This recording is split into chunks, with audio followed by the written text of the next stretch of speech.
Yes, actually it's connected to Oasis, because when I was starting work with Oasis, Noel Gallagher had seen my work and that was his favourite picture. So when he saw that, he said, oh, she's the one who took that picture. Okay, you know, good that she's working with us, because this was early days. Well, it made a difference, because, yeah, it did make a difference, because they didn't know who, you know, they didn't know who I was, but they knew that I had photographed some groups they liked, whether it was Pink Floyd or the Sex Pistols or the Stones. And that picture particularly, Noel liked that picture and he had seen it before. And when I went to photograph them the first time, it was partially curiosity and partially because I was finishing this book, The Moment, my book The Moment, which was a rock photography book, and it was from the Beatles to the newest group that was coming up, Oasis. So Oasis needed to look at my work to see if that was okay. And when Noel saw that picture, he thought, oh, it will be an honour to be in this book, because, you know, at that point they weren't so big, they were still coming up. And I said, well, I'm going to finish my book with you as the new ones, the new Beatles, the new. So yeah, that did help, that Charlie Watts picture, very much, yeah.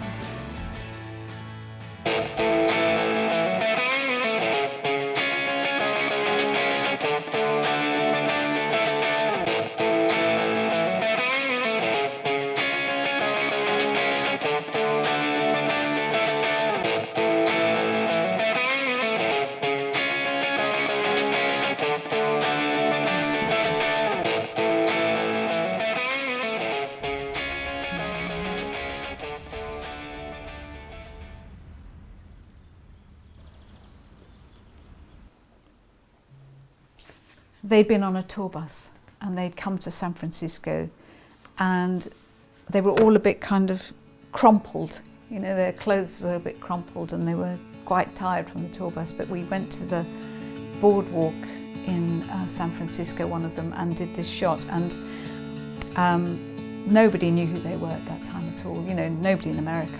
They weren't famous in America at all. So they were just excited to be on tour in America and to be in San Francisco. But then this shot I really liked because they were both yawning in the shot at the same time, the two Gallagher brothers. And this became a press shot. So this was interesting for me because you know, if you went out with another band, they go, oh, well, you're not going to pick that one, they're both yawning. Why would you put that out as a press image? But for Oasis, anything that was a little bit more controversial or a little bit different, or reportage showing reality, that's what they put out. I mean, this one is also from the same shoot. And now people go there to have their picture taken on the benches, you know, to be Noel and Liam. Yeah, they're still there. Yeah. So that was very nice. I enjoyed that a lot.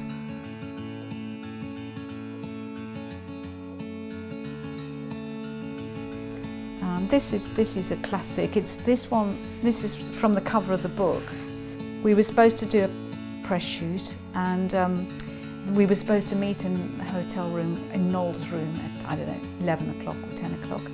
Everybody came but not Liam. Nobody knew Liam didn't come. So what we're going to do, we had a bus waiting outside, waiting to do pictures. I sent my assistant to go and look for Liam in the hotel, and she found him in the bar. He hadn't been to bed, he was still drinking in the bar from the night before. And then we went to this bridge in Paris to do these pictures, and Liam was running around saying hello to French people on bicycles and, you know, throwing his wine out of the glass. And Noel was absolutely going, you know, he was furious. But what was great about it was or as a photographer, I just thought, oh, this is nice, this is great. As long as they don't stop the shoot, this will make good material. I mean, not great, but I mean, and I remember saying to Noel, just you stand there, and then when he comes, I'll take the picture when he passes you. You know, and that's produced this fantastic series of pictures. But again, it's very interesting. So when they saw these pictures, when Noel saw them, he looked at them. I was thinking, well, that's it, they won't be used because they're too. he said, "I don't like that jacket." That was his comment on it. Not, "I'm really angry and Liam is being a pain," but the jacket, he didn't like the jacket. So, okay, I'll crop it a little bit. Okay. So that's what they were like. They just, he knew that this was still the reality. But they're quite fashion conscious, those boys. Very fashion conscious. They used to go looking for Adidas shoes wherever we went and things like that, into their clothes.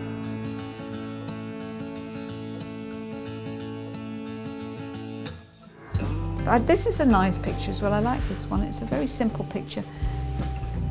This is in the year, I think it's 2000, this is in 2000. So there was an Oasis where the first Oasis was with Noel and Liam, a guy called Tony Carroll on the drums. He left quite soon, replaced by Alan White. And then in came, then you had Bonehead, who's a very funny character, and Griggs, the bass player. And that lineup did about 4 or 5 years, and the 2 main albums. And then around 1999, 2 of them left. And so suddenly there was Noel and Liam, Alan White, and they needed 2 more members. And Noel, again, very decisive Noel, he contacted me and he said, "We've got 2 new members now." I said, "Are you sure? Are they temporary?" "No," he said, "that's it." And so he brought in Gem Archer and Andy Bell. And I love this picture because they're like the new boys. So you've got these are the 3 originals, and then these guys are like first day at school or something, They're looking really nervous, a little bit, I'm not sure. So I've always found this picture very, very nice. I like this picture. And Liam is trying to tell them, everything is going to be great, which it was. Yeah, so that's a nice picture. For me, I like it. Well, everybody identifies with, some people identify more with Noel, some with more with Liam, different characters. But I think it wouldn't be enough if that's all it was. It's to do with the music and to do with their emotional impact on a very wide range of people. I think they touch the people like the Beatles did. I think they touch the people. They touch in the hearts of a lot of people with the music and with their story. The combination of their story and their music touches people's hearts.